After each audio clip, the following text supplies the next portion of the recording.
Waamuzi wameondolewa kwa kutafsiri vibaya sheria za mchezo.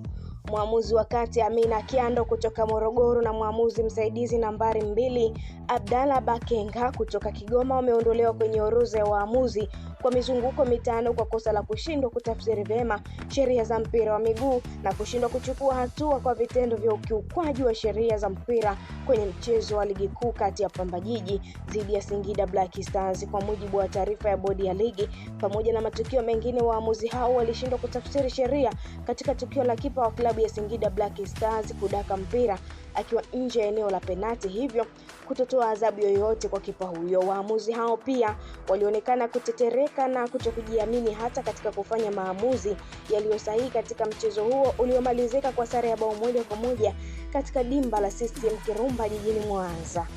Hii ni Nel TV. Mimi nilizwa Sport. Hadi wakati mwingine, bye bye. Subscribe channel yetu ili uendelee kufurahia taarifa zetu mbalimbali za kimichezo kutokea ndani na nje ya mipaka ya Tanzania. Weka notification, subscribe, share, comment, like, kisha wasambazie ndugu jamaa na marafiki ili nao waendelee kuenjoy taarifa zetu mbalimbali.